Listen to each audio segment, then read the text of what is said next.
അപ്പ അവന് വെള്ളമുടിയൻ അമ്മാവൻ ജതയ്യ പറഞ്ഞ ഒരു കാര്യം ഓർമ്മ വരും. നിന്റെ ഉള്ളില് ഒരു മാരക ചക്ര പവറുണ്ട്.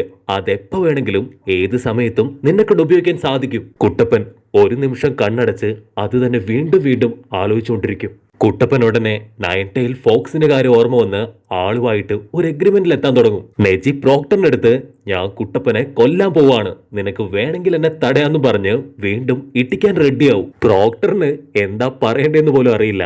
കുട്ടപ്പൻ അവന്റെ പവർ പുറത്തെടുക്കാൻ ശ്രമിക്കുമെങ്കിലും ചക്ര പൈപ്പ് ലൈൻ തകർന്നത് കാരണം അവനെ കൊണ്ടാവില്ല.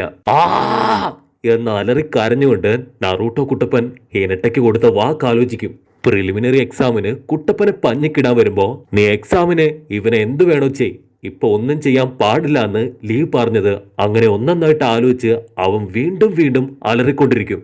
നെജി വീണ്ടും കുട്ടപ്പനെ നോക്കി നീ തോക്കാനായി ജനിച്ചവനാണ്, നിന്നെ തോപ്പിക്കാനാണ് ഞാൻ വന്നിരിക്കുന്നത്. നെജി അവന്റെ വ്യാഹുവായി പുറത്തെടുത്ത് കുട്ടപ്പനെ തുറച്ചു നോക്കുമ്പോ കുട്ടപ്പൻ കണ്ണു തുറന്ന് വീണ്ടും വലിയ ശബ്ദത്തിൽ അലറും. കുട്ടപ്പന്റെ ബോഡിയിൽ നിന്ന് മെല്ലെ മെല്ലെ നയൻ ടെയിൽ ഫോക്സിന്റെ ചക്രാസ് പുറത്തു വരുന്നത് കാണുമ്പോ നെജിയുടെ രണ്ട് കിളിയും രണ്ട് കുയിലും പറന്നു പോവും. ഇതെങ്ങനെ സംഭവിച്ചു?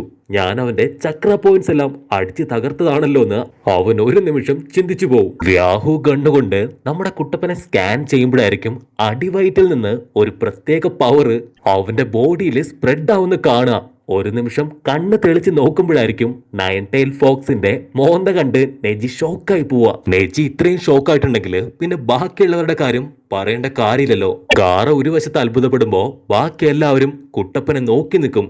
ഇവിടെ ഹൊക്കാകെ ആവട്ടെ ഇങ്ങനെയൊന്നും സംഭവിക്കാൻ യാതൊരു ചാൻസും ഇല്ലാന്ന് അടിച്ചു പറയും. തീർച്ചയായും അത് നയൻ ടെയിൽ ഫോക്സിന്റെ പവർ തന്നെയാണ്. പക്ഷേ ഇതിവൻ എങ്ങനെ പഠിച്ചെടുത്തു എന്ന് ഹൊക്കാകെ ചിന്തിക്കുമ്പോ നറൂട്ടോയുടെ പവർ സഹിക്കാനാവാതെ നെജി ആവട്ടെ പേടിച്ചു വിറങ്ങലിച്ചു നിൽക്കും. ഇത് ശരിക്കും പവർ ആണോ അല്ലെങ്കിൽ മറ്റു പലതും ആണോ എന്നറിയാതെ നെജി കൺഫ്യൂസ്ഡ് ആവുമ്പോ ട്രെയിനിങ്ങില് നമ്മുടെ നറൂട്ടോ കൊണ്ടുവന്നതിനേക്കാളും ഇരട്ടി പവർ അവനിപ്പോ പുറത്തേക്ക് എടുക്കും. നിന്റെ മരണം അതെന്റെ കൈകൊണ്ടായിരിക്കും എന്ന് പറഞ്ഞ് നറൂട്ടോ കുട്ടപ്പൻ ഒരൊറ്റ കറക്കം. സംഗതി കൈവിട്ടു പോയെന്ന് മനസ്സിലാക്കിയ നെജി ആവട്ടെ അവന്റെ കയ്യിലുണ്ടായിരുന്ന ബ്ലേഡും കുട്ടപ്പന്റെ ബ്ലേഡും എല്ലാം ചേർത്ത് വെച്ച് 100-110 കറങ്ങി കുട്ടപ്പനെ എതിർക്കാനായിട്ട് റെഡിയാവും. ബ്ലേഡ് കറക്കി കറക്കി ഒരൊറ്റ ഏറ് നറൂട്ടോ കുട്ടപ്പൻ ഞൊട്ടിയിടയിൽ തെന്നി മാറും. അവന്റെ സ്പീഡ് വീണ്ടും അത്ഭുതത്തോടു കൂടെ നെജി നോക്കി നിൽക്കുമ്പോ കത്തിയെടുത്ത് കറങ്ങി വന്ന് ഒരൊറ്റ വെട്ട് ജസ്റ്റ് മിസ്സില് എസ്കേപ്പ് ആയി. നെജി ആവട്ടെ അവന്റെ കത്തിയെടുത്ത് പിന്നീട് അവിടെ വമ്പൻ ആയുധങ്ങളും എടുത്ത് രണ്ട് ടീമും നല്ല ഫൈറ്റ്. എന്തു പറ്റി നെജി, നീ അടുത്ത് വന്നാല് ജീവിക്കളയെന്ന് പറഞ്ഞിട്ട് നിന്റെ ഫൈറ്റ് ഒന്നും കാണുന്നില്ലല്ലോ എന്ന് ചോദിക്കുമ്പോ നെജി നീ അത്രയ്ക്കായോ, ഞാൻ കാണിച്ചു തരാന്ന് പറഞ്ഞ് അവന്റെ കത്തിയെടുത്ത് അതിവേഗത്തിൽ ഓടി വരും. അവന്റെ ഓട്ടം കണ്ട് കുട്ടപ്പന് ഓടുമ്പോ അവന്റെ മനസ്സിലേക്ക് നെജി പറഞ്ഞ ഓരോരോ കാര്യങ്ങളായിട്ട് ഒരിക്കലും എല്ലാവർക്കും ഒക്കാകെ ആകാൻ സാധിക്കില്ല. പ്രത്യേകിച്ച് നിന്നെപ്പോലൊരു മന്ദപ്പന് തീരെ കഴിയില്ല. ഞാനൊരു ഹൊക്കാകെ ആകും എന്ന് പറഞ്ഞുകൊണ്ട് നറൂട്ടോ കുട്ടപ്പൻ ഡയറക്റ്റ് ഫൈറ്റ് ചെയ്യാൻ വരുമ്പോ നെജിക്ക് പിടികിട്ടും ഡയറക്റ്റ് ഫൈറ്റ് ചെയ്താല് തീർച്ചയായിട്ടും കുട്ടപ്പന്റെ കയ്യിൽ നിന്ന് ഇടികൊള്ളൂന്ന്. നെജി ഉടനെ രണ്ട് റൊട്ടേഷനൊക്കെ റൊട്ടേറ്റ് ചെയ്ത് അവനെ എതിർക്കാൻ തയ്യാറായിട്ട് നിൽക്കും. ഹ്യൂഗ ക്ലാനിന്റെ പ്ലാന് തന്നെ ഞാൻ മാറ്റുന്നു പറഞ്ഞു ഒരൊറ്റ ഇടി. ആ ഇടിയില് ഭൂമി കുലുങ്ങുന്ന ഒച്ചയില് ഹ്യൂഗ ക്ലാന്റെ പവറും കുട്ടപ്പന്റെ പവറും ഭൂകമ്പം പോലെ പൊട്ടിത്തെറിക്കും. ചുറ്റുവരുന്ന എല്ലാവരും പേടിക്കും, ടെൻഷനാവും, അവിടുന്ന് ഓടി രക്ഷപ്പെടാൻ നോക്കും. രണ്ട് സൈഡും ഒരേപോലെ പുക വരുമ്പോ ഇവിടെ ഈനോയ്ക്കും സാക്കുറയ്ക്കും അവർക്ക് എന്ത് സംഭവിച്ചു എന്നറിയാതെ കൺഫ്യൂഷനായിട്ട് നിൽക്കും. റഫറി വെറും തോൽവി എന്ന് പറയുമ്പോ കുഴിയിൽ നിന്ന് ചടകൊടഞ്ഞെഴുന്നേറ്റ നറൂട്ടോ കുട്ടപ്പൻ ഒരിക്കലും അല്ലാന്ന് അവന്റെ അടുത്ത് പറയും. ആ സമയത്ത് നമ്മുടെ നെജീനെ എന്തോ ഒന്ന് ഇടിച്ചു തെറിപ്പിക്കും. ശരിക്കും എന്താ സംഭവിച്ചെന്ന് ചോദിച്ചാല് കുട്ടപ്പൻ അവനെ ഇടിച്ചു തെറിപ്പിച്ചു. കയ്യിൽ ബ്ലഡ് ഒഴുക്കി കുട്ടപ്പൻ സ്റ്റൈലായിട്ട് നിൽക്കുമ്പോ എല്ലാവരും ഷോക്കായി അവനെ തന്നെ നോക്കി നിൽക്കും.